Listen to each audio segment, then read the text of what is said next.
इतना बलवान कि परम देव परमात्मा को संभव बनाता है, किंतु साथ ही इतना कोमल भी है कि आज भाव है तो कल अभाव में बदलते देर नहीं लगती।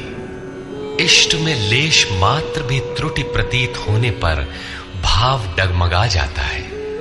पुण्यमयी प्रवृत्ति विचलित हो उठती है, इष्ट से संबंध टूट जाता है। इसलिए भीम द्वारा रक्षित इन लोगों की सेना जीतने में सुगम है। महर्षि पतंजलि का भी यही निर्णय है। स तु दीर्घकाल नैरंतर्य सत्कारा सेवितो दृढ़ भूमि। दीर्घ काल तक निरंतर श्रद्धा भक्ति पूर्वक किया हुआ साधन ही दृढ़ हो पाता है।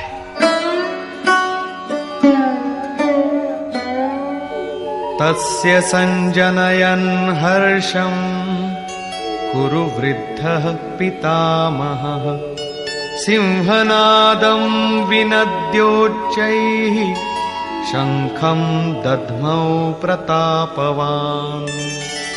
इस प्रकार अपने बलाबल का निर्णय लेकर शंख ध्वनि हुई। शंख ध्वनि पात्रों के पराक्रम की घोषणा है कि जीतने पर कौन सा पात्र आपको क्या देगा।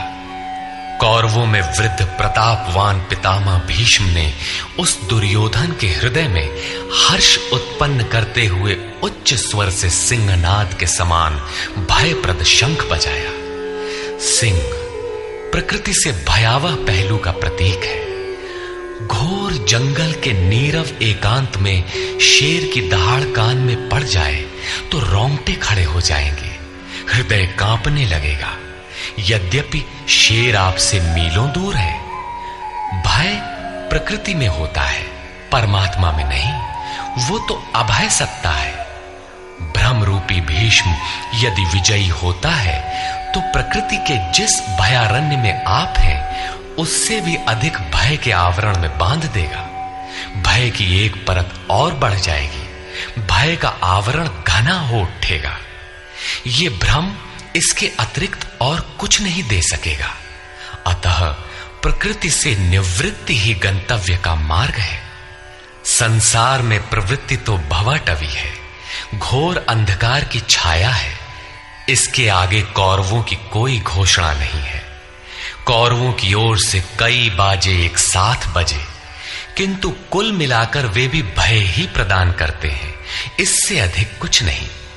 प्रत्येक विकार कुछ न कुछ भय तो देता ही है। इसलिए उन्होंने भी घोषणा की, ततः शंखाश्च भैर्यश्च पणवानक गोमुखाः सहसैवाभ्यहन्यन्त सशब्दस्तु मूलोऽभवत्। तदनंतर अनेक शंख, नगारे, ढोल और नरसिंहादि बाजे एक साथ ही बजे। उनका शब्द भी बड़ा भयंकर हुआ। भय का संचार करने के अतिरिक्त कौरवों की कोई घोषणा नहीं है। बहिर्मुखी विजातीय प्रवृत्ति सफल होने पर मोहमय बंधन और घना कर देती है। अब पुण्यमयी प्रवृत्तियों की ओर से घोषणाएं हुई, जिनमें पहली घोषणा योगेश्वर श्री कृष्ण की है।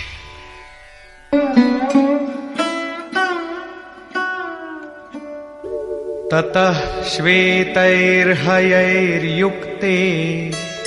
महती स्यन्दने स्थितौ माधव पांडवश्चैव दिव्यौ शंखौ प्रदध्मतु।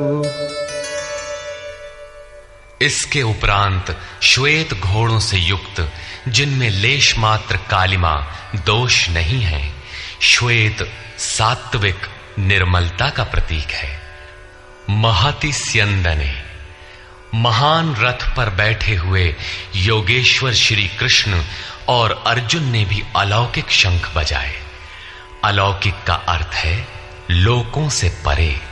मृत्युलोक, देवलोक, ब्रह्मलोक, जहां तक जन्म मरण का भय है, उन समस्त लोकों से परे पारलौकिक, पारमार्थिक स्थिति प्रदान करने की घोषणा योगेश्वर श्री कृष्ण की है। सोने चांदी काठ का रथ नहीं, रथ अलौकिक, शंख अलौकिक, अतः घोषणा भी अलौकिक ही है। लोकों से परे एकमात्र ब्रह्म है, सीधा उससे संपर्क स्थापित कराने की घोषणा है।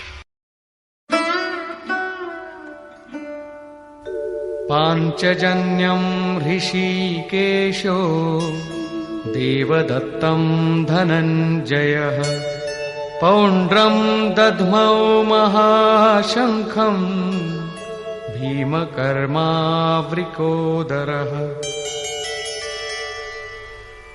ऋषिकेशः, जो हृदय के सर्वस्व ज्ञाता है, उन कृष्ण ने 5 जन्य शंख बजाया।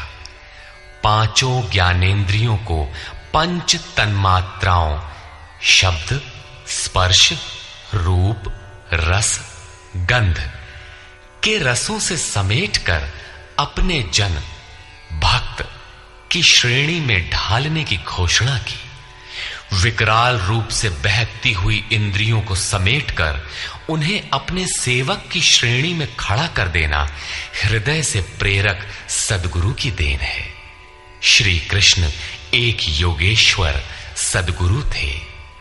शिष्यस्ते हम, भगवन मैं आपका शिष्य हूं। बाह्य विषय वस्तुओं को छोड़कर ध्यान में इष्ट के अतिरिक्त दूसरा न देखें, दूसरा न सुने, न दूसरे का स्पर्श करें। यह सद्गुरु के अनुभव संचार पर निर्भर करता है। देवदत्तम धनंजयः, दैवी संपत्ति को अधीन करने वाला अनुराग ही अर्जुन है। इष्ट के अनुरूप लगाव जिसमें विरह, वैराग्य, अश्रुपात हो। गदगद गिरा नयन बह नीरा, रोमांच हो। इष्ट के अतिरिक्त अन्य विषय वस्तु का लेश मात्र टकराव न होने पाए, उसी को अनुराग कहते हैं। यदि यह सफल होता है तो परम देव परमात्मा में प्रवेश दिलाने वाली दैवी संपद पर आधिपत्य प्राप्त कर लेता है। इसी का दूसरा नाम धनंजय भी है। एक धन तो बाहरी संपत्ति है जिससे शरीर निर्वाह की व्यवस्था होती है। आत्मा से इसका कोई संबंध नहीं है। इससे परे स्थिर आत्मिक संपत्ति ही निज संपत्ति है। बृहदारण्य कोपनिषद में याज्ञवल्क्य ने मैत्रेयी को यही समझाया कि धन से संपन्न पृथ्वी के स्वामित्व से भी अमृतत्व की प्राप्ति नहीं हो सकती। उसका उपाय आत्मिक संपत्ति है। भयानक कर्म वाले भीमसेन ने पौंड्र अर्थात प्रीति नामक महाशंख बजाया। भाव का उद्गम और निवास स्थान हृदय है, इसलिए इसका नाम वृकोदर है। आपका भाव लगाव बच्चे में होता है, किंतु वस्तुतः वो लगाव आपके हृदय में है, जो बच्चे में जाकर मूर्त होता है। ये भाव अथाह और महान बलशाली है। उसने प्रीति नामक महाशंख बजाया। भाव में ही वो प्रीति निहित है, इसीलिए भीम ने पौंड्र प्रीति नामक महाशंख बजाया। भाव महान बलवान है, किंतु प्रीति संचार के माध्यम से। हरि व्यापक सर्वत्र समाना, प्रेम ते प्रकट हो ही मैं जाना। अनंत विजयम राजा कुंती पुत्रो युधिष्ठिरः नकुलः सहदेवश्च सुघोषमणिपुष्पकौ। कुंती पुत्र राजा युधिष्ठिर ने अनंत विजय नामक शंख बजाया। कर्तव्य रूपी कुंती और धर्म रूपी युधिष्ठिर। धर्म पर स्थिरता रहेगी तो अनंत विजयम अनंत परमात्मा में स्थिति दिलाएगा। युद्धे स्थिरः सह युधिष्ठिरः। प्रकृति पुरुष क्षेत्र क्षेत्रज्ञ के संघर्ष में स्थिर रहता है, महान दुख से भी विचलित नहीं होता। तो एक दिन जो अनंत है, जिसका अंत नहीं है, वो है परम तत्व परमात्मा, उस पर विजय दिला देता है। नियम रूपी नकुल ने सुघोष नामक शंख बजाया। ज्यों-ज्यों नियम उन्नत होगा, अशुभ का शमन होता जाएगा, शुभ घोषित होता जाएगा। सत्संग रूपी सहदेव ने मणि पुष्पक शंख बजाया। मनीषियों ने प्रत्येक श्वास को बहुमूल्य मणि की संज्ञा दी है। हीरा जैसी श्वासा बातों में बीती जाए। एक सत्संग तो वो है जो आप सत्पुरुषों की वाणी से सुनते हैं, किंतु यथार्थ सत्संग आंतरिक है। श्री कृष्ण के अनुसार आत्मा ही सत्य है, सनातन है। चित्त सब ओर से सिमटकर आत्मा की संगत करने लगे, यही वास्तविक सत्संग है। ये सत्संग चिंतन, ध्यान और समाधि के अभ्यास से संपन्न होता है। ज्यों-ज्यों सत्य के सान्निध्य में सुरत टिकती जाएगी, त्यों-त्यों एक-एक श्वास पर नियंत्रण मिलता जाएगा। मन सहित इंद्रियों का निरोध होता जाएगा। जिस दिन सर्वथा निरोध होगा, वस्तु प्राप्त हो जाएगी। वाद्य यंत्रों की तरह चित्त का आत्मा के स्वर में स्वर मिलाकर संगत करना ही सत्संग है। बाह्य मणि कठोर है, किंतु श्वास मणि पुष्प से भी कोमल है। पुष्प तो विकसित होने या टूटने पर कुम्हलाता है, किंतु आप अगले श्वास तक जीवित रहने की गारंटी नहीं दे सकते। किंतु सत्संग सफल होने पर प्रत्येक श्वास पर नियंत्रण दिलाकर परम लक्ष्य की प्राप्ति करा देता है। इसके आगे पांडवों की कोई घोषणा नहीं है, किंतु प्रत्येक साधन कुछ न कुछ निर्मलता के पथ में दूरी तय करता है। आगे कहते हैं,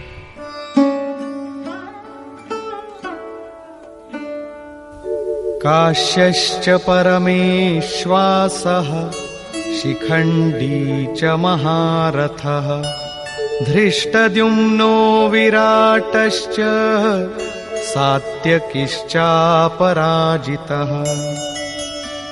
काया रूपी काशी। पुरुष जब सब ओर से मन सहित इंद्रियों को समेटकर काया में ही केंद्रित करता है, तो परमेश्वासः परम ईश में वास का अधिकारी हो जाता है। परम ईश में वास दिलाने में सक्षम काया ही काशी है। काया में ही परम ईश का निवास है। परमेश्वास का अर्थ श्रेष्ठ धनुष वाला नहीं, बल्कि परम धन ईश धन वास है। शिखा सूत्र का त्याग ही शिखंडी है। आजकल लोग सिर के बाल कटा लेते हैं और सूत्र के नाम पर गले की जनेऊ हटा लेते हैं, अग्नि जलाना छोड़ देते हैं। हो गया सन्यास उनका। नहीं, वस्तुतः शिखा लक्ष्य का प्रतीक है जिसे आपको पाना है, और सूत्र है संस्कारों का। जब तक आगे परमात्मा को पाना शेष है, पीछे संस्कारों का सूत्रपात लगा हुआ है, तब तक त्याग कैसा, सन्यास कैसा? अभी तो चलने वाले पथिक हैं। जब प्राप्तव्य प्राप्त हो जाए, पीछे लगे हुए संस्कारों की डोर कट जाए, ऐसी अवस्था में ब्रह्म सर्वथा शांत हो जाता है। इसलिए शिखंडी ही ब्रह्म रूपी भीष्म का विनाश करता है। शिखंडी चिंतन पथ की विशिष्ट योग्यता है, महारथी है। धृष्टद्युम्न दृढ़ और अचल मन तथा विराटः सर्वत्र विराट ईश्वर का प्रसार देखने की क्षमता इत्यादि दैवी संपद के प्रमुख गुण हैं। सात्विकता ही सात्य की है। सत्य के चिंतन की प्रवृत्ति अर्थात सात्विकता यदि बनी है तो कभी गिरावट नहीं आने पाएगी, इस संघर्ष में पराजित नहीं होने देगी। द्रुपदो द्रौपदेयाश्च सर्वशः पृथिवीपते सौभद्रश्च महाबाहुः शङ्खान् दद्मुः पृथक् पृथक्। अचल पददायक द्रुपद और ध्यान रूपी द्रौपदी के 5 पुत्र सहृदयता, वात्सल्य, लावण्य, सौम्यता इत्यादि साधन में महान सहायक महारथी हैं तथा बड़ी भुजा वाला अभिमन्यु, इन सब ने पृथक पृथक शंख बजाए। भुजा कार्यक्षेत्र का प्रतीक है। जब मन भय से रहित हो जाता है तो उसकी पहुंच दूर तक हो जाती है। हे राजन, इन सब ने अलग अलग शंख बजाए। कुछ न कुछ दूरी सभी तय कराते हैं। इनका पालन आवश्यक है, इसलिए इनके नाम गिनाए। इसके अतिरिक्त कुछ दूरी ऐसी भी है जो मन बुद्धि से परे है। भगवान स्वयं ही अंतःकरण में विराज कर तय कराते हैं। इधर दृष्टि बनकर आत्मा से खड़े हो जाते हैं और सामने स्वयं खड़ा होकर अपना परिचय करा लेते हैं। सघोषोधार्तराष्ट्राणाम् हृदयानि व्यदारयत् नभश्च पृथिवीं चैव तुमुलो व्यनुनादयन्। उस घोर शब्द ने आकाश और पृथ्वी को भी शब्दायमान करते हुए धृतराष्ट्र पुत्रों के हृदय विदीर्ण कर दिए।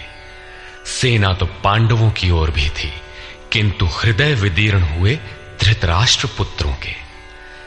वस्तुतः पांचजन्य दैवी शक्ति पर आधिपत्य, अनंत पर विजय, अशुभ का शमन और शुभ की घोषणा धारावाही होने लगे तो कुरुक्षेत्र आसुरी संपद, बहिर्मुखी प्रवृत्तियों का हृदय विदीर्ण हो जाएगा।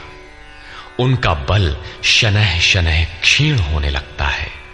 सर्वथा सफलता मिलने पर मोहमयी प्रवृत्तियां सर्वथा शांत हो जाती हैं।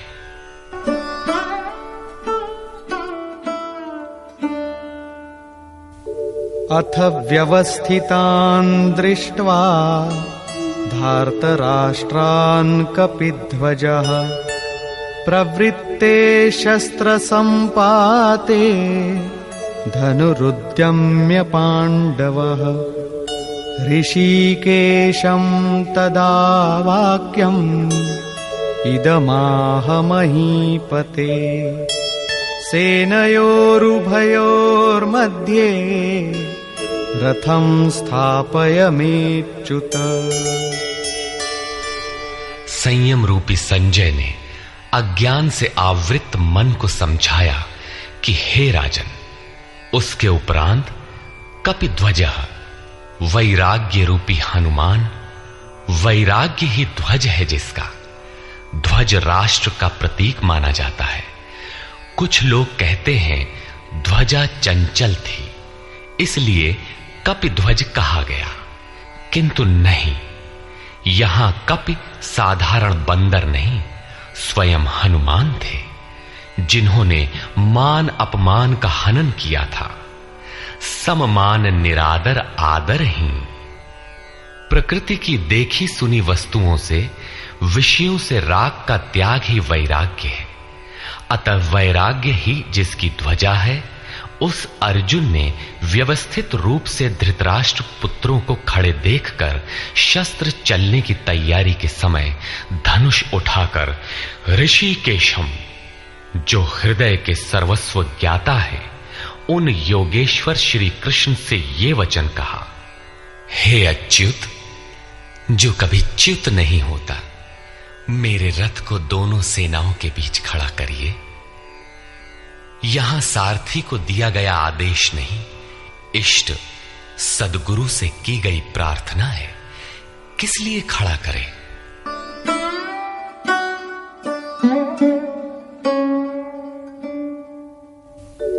यावदेतान्निरीक्षेऽहम् योद्धुकामानवस्थितान् कैर्मया सह योद्धव्यम् अस्मिन् रणसमुद्यमे। जब तक मैं इन स्थित हुए युद्ध की कामना वालों को अच्छी प्रकार देख न लूं कि इस युद्ध के उद्योग में मुझे किन किन के साथ युद्ध करना योग्य है, इस युद्ध व्यापार में मुझे किन किन के साथ युद्ध करना है? योत्स्यमानानवेक्षेऽहं य एतेऽत्र समागताः धार्तराष्ट्रस्य दुर्बुद्धेर्युद्धे प्रियचिकीर्षवः। दुर्बुद्धि दुर्योधन का युद्ध में कल्याण चाहने वाले जो ये राजा लोग इस सेना में आए हैं, उन युद्ध करने वालों को मैं देखूंगा, इसलिए खड़ा करें। मोह रूपी दुर्योधन, मोहमयी प्रवृत्तियों का कल्याण चाहने वाले जो राजा इस युद्ध में आए हैं, उनको मैं देख लूं। संजय उवाच।